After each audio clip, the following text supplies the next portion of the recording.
الحمد لله رب العالمين وأصلي وأسلم على من بعث رحمة للعالمين وعلى آله وأصحابه أجمعين وبعد السلام عليكم ورحمة الله وبركاته.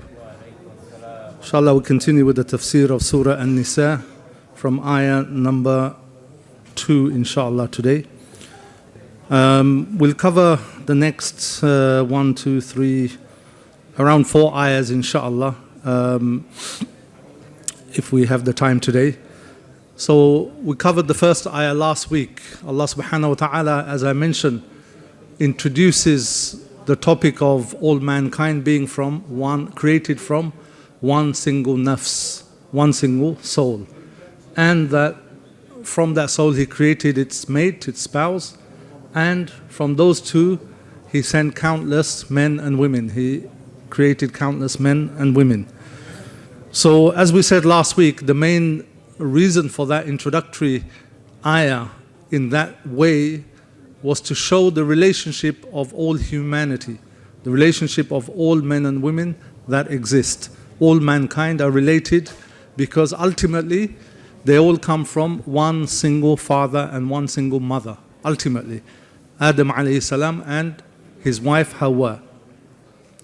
So Allah subhanahu wa ta'ala gives that introduction, and then, as we said, Surah Nisa, there are lots of rules and regulations and exhortations and encouragement of keeping ties between individuals, between families, between relatives, between different parts of society, between the poor and the rich, between the vulnerable and the strong, different parts of society, between the orphans and those who are able to take care of them. So because of that, detailed rulings that are going to come, Allah subhanahu wa ta'ala reminded mankind that they all come from one source, they're all related. So Allah subhanahu wa ta'ala now says in this ayah, the ayah next to it, which is ayah number 2, Allah subhanahu wa ta'ala will talk about giving orphans their wealth, how to look after the orphans and giving their wealth back when they reach maturity, and not to mix your wealth with their wealth, thereby diminishing their part of the wealth, etc. Allah subhanahu wa ta'ala warns against that. Then in the following ayah, Allah subhanahu wa ta'ala also talks about the orphan girls that have matured, what to do with them. Some of in the past, the way it worked was most orphans were looked after not by an institute or an organization, but they were looked after by ordinary men and women, ordinary families. They used to take orphans in and look after them. Those orphans could be related to them, could be from their tribe or distant relatives or something like that, or even close relatives. And they would look after them until they were matured and independent enough to live their own lives and to manage themselves. So in some cases, if it's orphan girls, once they mature, obviously it's also time for their marriage. So Allah subhanahu wa ta'ala gives guidance there. If those who are caretakers or looking after them, if they were to marry them, what are some of the guidelines? Then in the following ayah, Allah subhanahu wa ta'ala talks about the mahar, the dowry, as it's translated in English, although it may not be the exact meaning, but anyway, the mahar, that is an obligation to give the mahar in marriage contract. When you marry somebody, you have to give the mahar, the dowry, to the woman. So there's some rules around that we'll touch inshallah. And then in the following ayah, Allah subhanahu wa ta'ala also talks about if you have dependents, children or other young people who, or it may be adults, who you are looking after, or they are your dependents, but they don't have full intellectual capacity, or they're suffering from some other kind of incapacity, mental incapacity, intellectual incapacity, by which they're not able to decide what is best for themselves in terms of when it comes to looking after their own wealth, their money, their day-to-day affairs.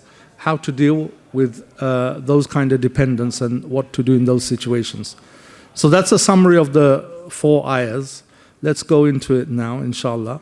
So the first ayah we said, ayah number 2 of Surah Nisa, Allah subhanahu wa ta'ala says, وَآتُوا الْيَتَامَ أَمْوَالَهُمْ وَلَا تَتَبَدَّلُوا الْخَبِيثَ بِالطَّيِّبِ وَلَا تَأْكُلُوا أَمْوَالَهُمْ إِلَىٰ أَمْوَالِكُمْ إِنَّهُ كَانَ حُوبًا كَبِيرًا. Give orphans their wealth and do not exchange, meaning give orphans their wealth, meaning when they become mature, when they become adults. And do not exchange your worthless possessions for their valuables, nor cheat them by mixing their wealth with your own. For this would indeed be a great sin. So Allah subhanahu wa ta'ala is giving two things here, or three things. One is that Allah subhanahu wa ta'ala is saying, give the wealth, because orphans, sometimes they inherit, they have wealth from their father or parents passed away, they left them wealth. Or they have some other wealth from other sources. So when the caretaker, whoever's looking after the orphan, they will look after the orphan and they will look after the orphan's money or wealth. Allah subhanahu wa ta'ala is saying, give that wealth back to the orphans, look after it in your custody, and hand it over to them once they become mature adults. And as we know in Islam, adults are not when you turn 18, right? It's when you reach puberty, as long as you reach puberty with a sound or healthy mind, mental capacity. So Allah subhanahu wa ta'ala says, give orphans their wealth when they reach maturity, and do not exchange your worthless possessions for their valuables. Here, what does this mean? Do not exchange your worthless possessions for their valuables. So what used to happen is sometimes those who are looking after the orphans, the orphan may have a camel or a sheep in their possession as part of their wealth. And the caretaker may have a sheep or camel of poorer, inferior quality. And they would put the inferior quality sheep or camel into the wealth of the orphan and take the good quality from the orphan and say this is in exchange for that. Because obviously they're managing everything. It's up to them how they deal with the wealth of the orphans. So to stop this practice of giving something inferior to replace something superior from the orphan's wealth, so that not to cause loss to the orphans. This is what Allah subhanahu wa ta'ala is telling people to stay away from, prohibiting this practice. Nor cheat them by mixing their wealth with your own. You know, your wealth should be separate from the orphan's wealth. If you're looking after an orphan and they come with their own money, they come with their own wealth before they join your household, you should not mix your money with theirs. Their money is their money. Their wealth is their wealth. They have a right, 100%, absolute 100% right to it. Your duty is to look after that wealth until they are capable of looking after it themselves or managing it themselves. So don't mix it up and then you eat from your wealth and you eat from their wealth as well. This is not allowed. Allah subhanahu wa ta'ala then says, إِنَّهُ كَانَ حُوبًا كَبِيرًا. For this would indeed be a great sin.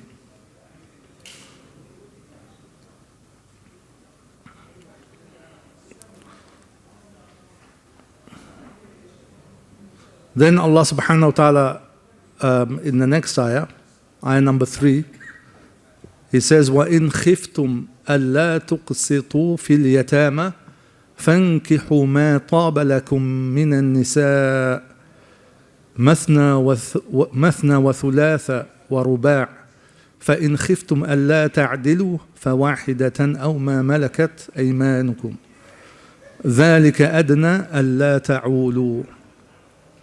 If you fear you might fail to give orphan women their rights if you were to marry them, in brackets, then marry other women of your choice, 2, 3 or 4.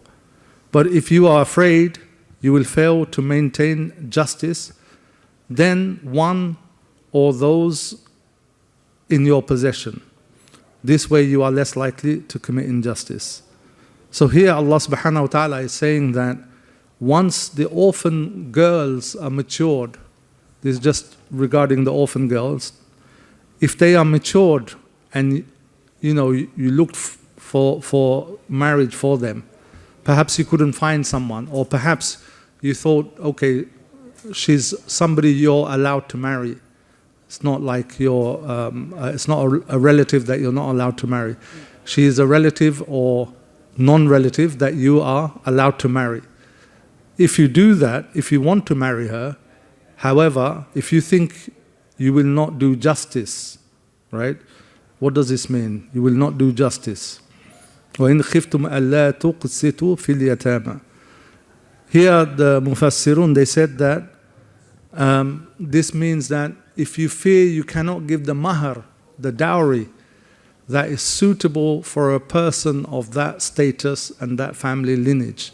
So when you pay mahar at the time of marriage, the mahar will depend on the woman's status, the woman's family lineage, what is the norm for her, a woman like her in society at that time and place. So it could be the caretaker is of a humble, whoever's looking after the orphan is from a very humble, meager background, very simple background, maybe not wealthy, maybe not very high in society, but actually is looking after an orphan who's coming from a good lineage, is wealthy, is beautiful, etc., etc. So he may desire to marry her instead of marrying her off to somebody else. But he fears that he cannot give the dowry that is suitable, the mahar that is suitable for that orphan. We're not talking about little kids here, we're talking about once they're adults, mature. So Allah subhanahu wa ta'ala is saying, if you fear you cannot do justice by giving the right amount of mahar, dowry, to that orphan, once she's matured, then you should marry other women. Don't marry the orphan. Marry somebody else. There's other women you can marry. So that's where it comes, where Allah subhanahu wa ta'ala says that, marry other women of your choice. Then Allah says 2, 3, or 4. So this is the main ayah which describes what is the number of women you can marry in Islam originally. The number of women you can marry. This is obviously a hot topic amongst brothers a lot, right? You can marry more than one, you can have 4 wives, etc., etc. So there's a couple of things to say on that. I'll come back to that, inshallah. Then Allah subhanahu wa ta'ala says, but if you are afraid you will fail to maintain justice between 2, 3, or 4 women, 4 wives, then with one, marry one. If you can't maintain justice with 3, 2, or 4 wives, marry one. Just marry one. Or those in your possession in those days, referring to slaves. But obviously that's no longer applicable. There's no more slavery. This way you are less likely to commit injustice. If you stick to one, if you can't do justice to 2 or 3 or 4, then you can stick to one. That way you will not commit any injustice. Allah ta'ulu, that you won't commit injustice. In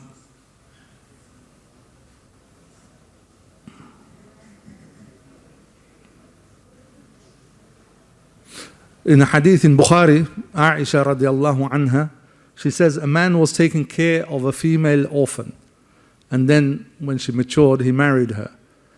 Although he did not desire to marry her, that girl's money was mixed with his, and he was keeping her portion from her. So afterwards, this ayah was revealed about this case. وَإِنْ خِفْتُمْ أَلَّا تُقْسِطُوا. So this is one of the narration about this ayah. Also, it's narrated from Aisha radiallahu anha. When she was asked about this by her nephew, she said, this is about the orphan girl who lives with her guardian and shares his property. Her wealth and beauty may tempt him to marry her without giving her an adequate, meaning suitable, dowry, which might have been given by another potential husband, suitor. So such guardians were forbidden to marry such orphan girls unless they treated them justly and gave them the most suitable dowry. Otherwise, they were ordered to marry women, women besides them. So again, like I said, this is about, if you're not going to do justice to what Allah subhanahu wa ta'ala is telling the guardians, if you won't be able to do justice to that orphan girl once she matures, because you won't be able to afford her dowry, mahar, you can't give her the right amount, or you've mixed up her wealth with yours, now it's all mixed up, etc., then you shouldn't proceed with marrying her, because that will be an injustice. Marry other women that are more suitable for you, that you can afford the dowry for or afford the mahar for.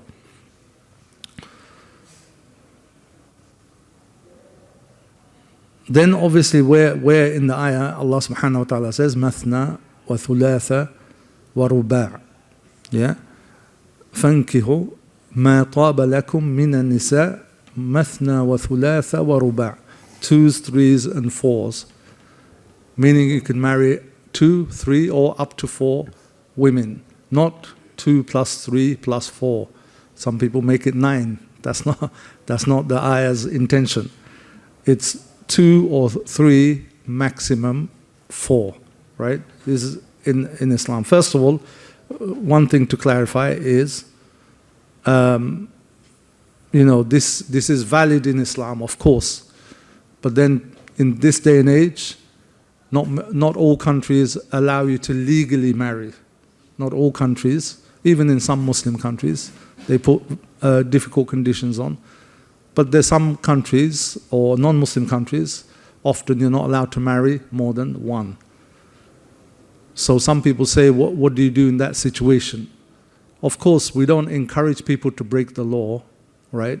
It's their right Islamically to have more than 1 wife, but we don't encourage people to break the law either if it's going to harm them and their family. That's number 1. I think that's the least of the problem. I think a lot of the problems that come with people wanting to marry more than 1 wife is often they don't communicate with the first wife, because they say, in Islam we don't have to inform her. It's our choice. That's my right. I don't have to inform her. So they go behind her back, go and marry somewhere, maybe in another country, or even in the same country, but they don't inform her. They don't inform her. And then later on, they inform her, and then obviously all hell breaks loose. All right? There's big arguments. There's problems, obviously. And we have to understand, in those days, in the Arab society in which the Qur'an is valid for all times, all places, there's no doubt about that. But at the same time, you have to understand the culture and the time it was revealed at. At that time, 4 was a small number. For us now, 2 is a big number. Whoever has 2 wives, that's like something extraordinary. Most people have just got 1 wife, and that's norm. That is the norm. If someone's got 2 or 3 or 4, that's like a massive number. It's huge. Something out of the ordinary. Something very different. In those days, 4 was a small number. Many people had 7 wives, 8 wives, 9 wives, more than 4. Especially those who could afford it, those who were wealthy, they had more than 4. So Islam limited it from an unlimited number and brought it down to a maximum of 4. So that's another thing. This day and age, in the societies we're brought up in the cultures that we have, it's very unusual for women to be accepting, or very unusual for women to be brought up in a household where they have 2 mothers or 3 mothers, meaning their dad's married 3 or 4 times. It's very unusual. Yes, back home in some of our countries, there was a lot of men with more than 1 wife, without a doubt. But still not the majority. It wasn't the norm in, at least, let's say, the past generation above us. But it was to be found. It's present, right? But what I'm talking about, our societies now, our cultures now, is very unusual very rare to find women who have been brought up in a household where the father has married more than once. That's number one. Number two, is very rare to find, for women I'm talking about from their perspective, it's very rare to find women who are married to a husband who's got more than one wife. There are people, I'm not saying it doesn't exist, but I'm saying it's not the norm, as in it's not the majority, it's not widespread. So what we have to understand is the psychology and the culture and the norms. So it's not the norm or the culture or the psychology of women, Muslim women, in many cultures today, to be married to a man who has more than one wife. We have to understand that. It doesn't mean it's not allowed. All I'm saying is men have to be, cognizant of that fact. It doesn't mean they're not allowed. We're just talking about reality, what happens, because you deal with cases, I deal with cases that come to me. So even if the wife, in the beginning, sometimes they're pressured, sometimes they've got no choice. Sometimes they do it willingly. Most often, if there's a discussion, in the beginning they may feel that I'm going to be okay with this, I'll be okay with it, I can handle it, it's not a problem. But there's societal pressures. People look down on that or say, oh, how could you share your husband? Or, oh, your husband doesn't love you. Or your husband's not committed. Or he's bored of you, etc., etc. And these things impact the psychology of women, of course. So later in the beginning, the woman your first wife might agree, and then later on it becomes very bitter and sour. So there's many factors that people need to consider before rushing into taking a second wife or anything like that, or consider this. I'm just talking about reality, what happens, some of the cases that come to me, etc. We have to think about these things. And obviously the other key thing is justice, doing justice between, we're talking about the ayah now, in theory, in Islamic law, that you have to do justice, or you're encouraged at least to do justice.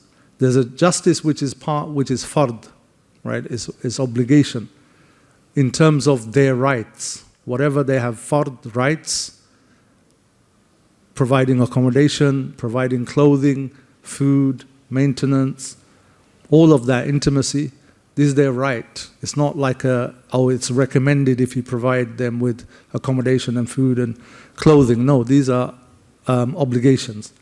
In that respect, you have to do justice. As in, you can't just provide one and deprive the other. You have to be equal in that respect. In terms of anything beyond that, it's recommended to be just and equal, anything beyond the fard. But obviously human nature, you can't be often. One man can never do justice, because you'll see in the other ayahs that Allah subhanahu wa ta'ala says, even if you desire to do justice between women, you won't be able to do it. You won't be able to achieve it. It's not possible for most people to do that, because you'll always have a preference one over the other for whatever reason, right? So the basic justice, which is in things which are obligatory, things which they have an absolute right to, you must do justice. You can't deprive one and not give her rights, and then the new wife, you're like 100% devoted there. No, that you can't do, right? So these are some of the issues, but I mean, this is, we won't go too much into it. I don't think it's, I mean, people do get married more than once, of course, but it's not the majority. It's still a minority thing. But this is the rules that Allah subhanahu wa ta'ala is laying down here. So, فَإِنْ خِفْتُمْ أَلَّا تَعْدِلُوا فَوَاحِدَةً أَوْ مَا مَلَكَتْ أَيْمَانُكُمْ ذَلِكَ أَدْنَى أَلَّا تَعُولُوا. Now it's talking about this marrying 2, 3, 4 wives, not the orphans, other women. If you fear that you cannot do justice, right, then stick to one. Stick to one. If you can't do justice between more than 1 or 2 or 3, stick to one. As I said, there's some justice which is fard, you have to do, and some justice or equality which is recommended, right, on things which is extra, that the husband does for the wife. But if you feel that you can't do, definitely, if you feel you can't do the first one, which is fard, then don't take on another wife. But if you feel you can't, you can give them the basics, all of the obligatory things, but you may have a preference here or there, that's fine. It's recommended to try, but if you can't, that's fine, that's understandable. But also, somebody listening to this might be saying, well, you're just, talking on behalf of, on the side of all the women. What about the men? They have a genuine need to get married again or something. They might be traveling often. They've got another wife in another country. They may be staying 6 months there, 6 months here, for whatever business, other work, etc. Or genuine need. Somebody has a genuine need, more than one wife. Like I said, in Islamic law, this is allowed. So nobody's saying that it's not possible to do that or it's haram. No, of course not. All I was raising is some of the practical issues that people have who have taken on more than one wife face. It's not because of polygamy that these issues are there. The issues often are there because they didn't take on the second wife in the right manner, in the right way. They didn't take on the second wife in the right way, the way it should be done. So Allah subhanahu wa ta'ala says that if you fear that you will not be able to do justice, then stick to one. ذَلِكَ أَدْنَى أَلَّا تَعُولُوا. This way you are less likely to commit injustice.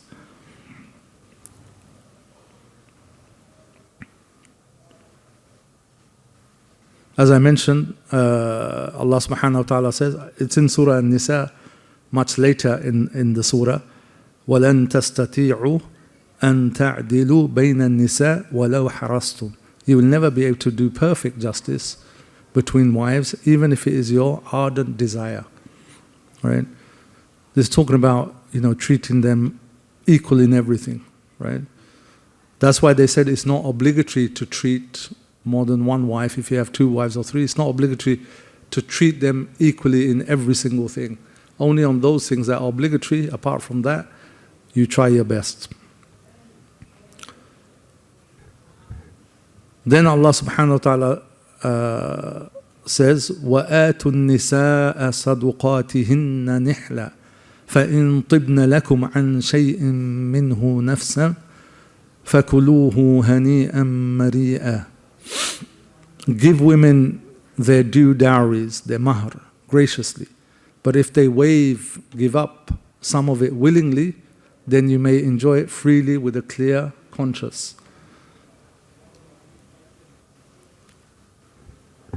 Ali ibn Abi Talha reported Ibn Abbas saying, Nihla in this ayah means, refers to the dowry. Refers to the dowry. Others said it refers to the dowry that is obligatory, that is fard. Nihla refers to the fact that it's fard. But anyway, the dowry, mahr, is fard anyway. Whether it refers to the dowry itself or whether it refers to that is obligatory. Others said, Aisha radiallahu anha and other narrations say, nihla means something that is necessary, obligatory. Right? So the main point here is that when a man gets married to a woman, in the marriage contract, nikah, the mahr must be given. It's obligatory. It's one of the conditions of the marriage contract, of the act of nikah.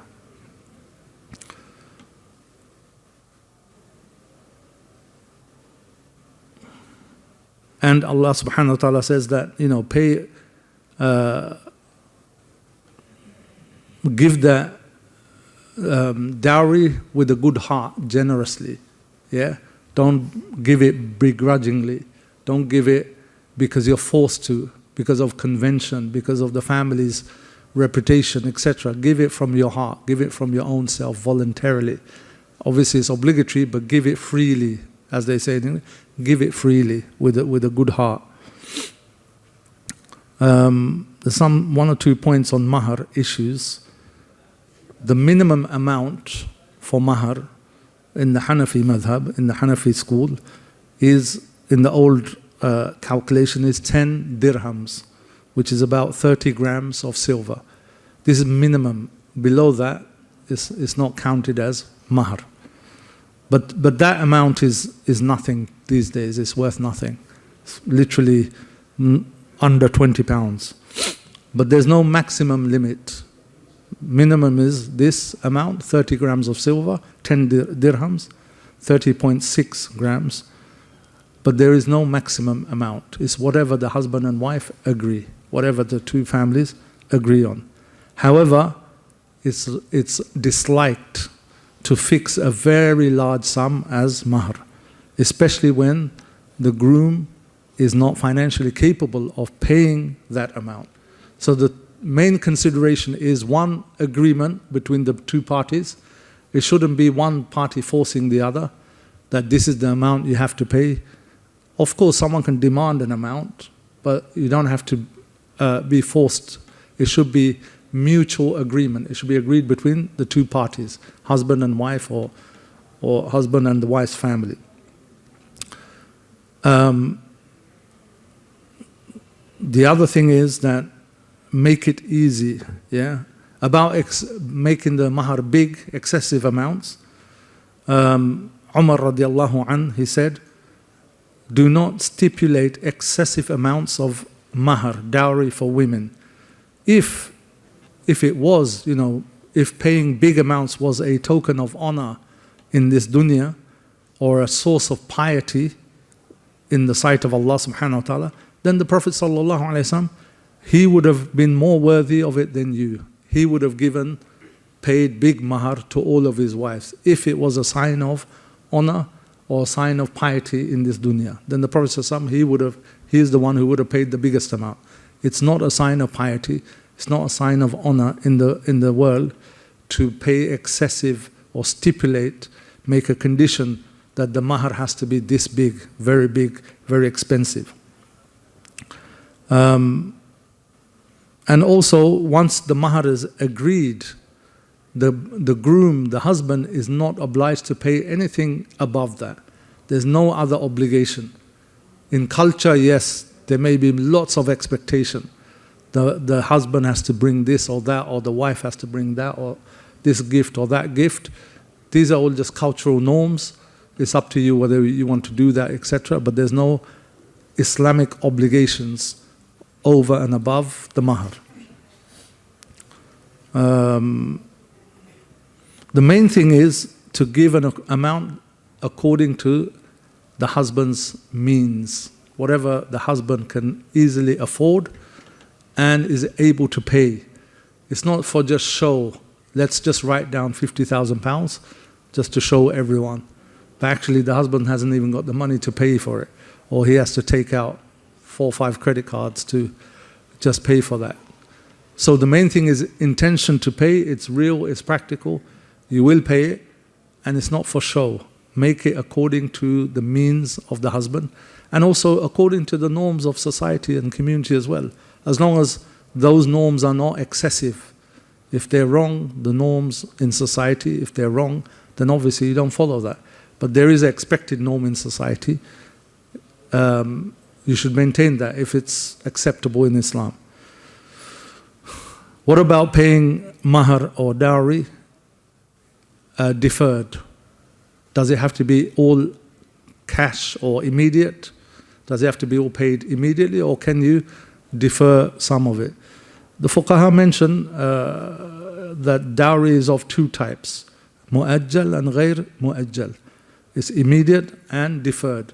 So you have the option, if you fix the dowry, say at £5,000, you can pay all of it at the time of nikah.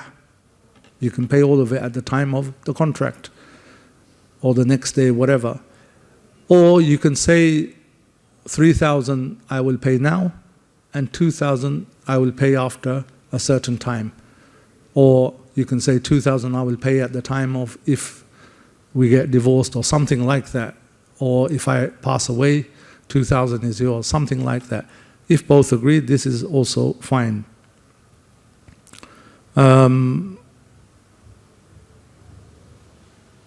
Yeah. So the key thing is on the mahr is that mutually agreed, make it easy, make it sincere intention that you want to pay this amount, it's not for show. And don't stipulate excessive amounts of mahar just to show people that you're wealthy, or you're upper class, you're high class, you're from the wealthy class, etc. Or just to make a name for yourself. This, or where you have to go to the bank and loan out your, put your house down as a deposit or something to just pay the mahar. Don't do excessive amounts of mahar.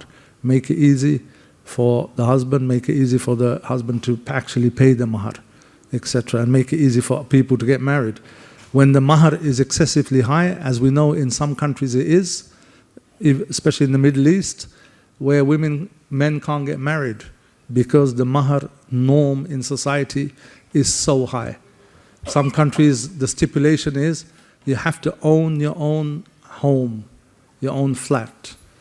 And in those countries, for someone to own their own flat, if they're a normal working class person, it will take them 25 to 30 years of working to save up to own their own place. Yeah. Other places, they just put excessive amounts, and therefore a lot of men can't get married until very late, or they can't simply get married from people of similar status in the society.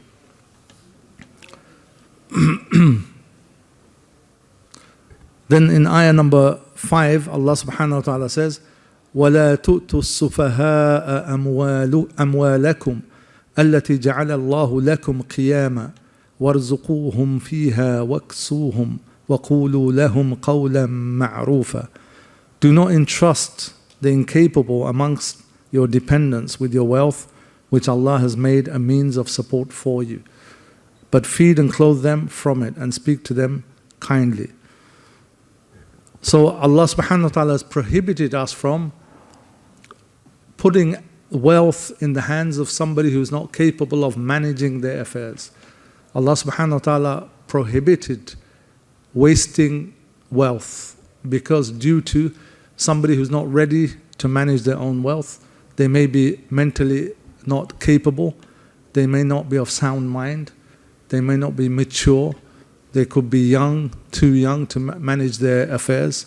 And this also includes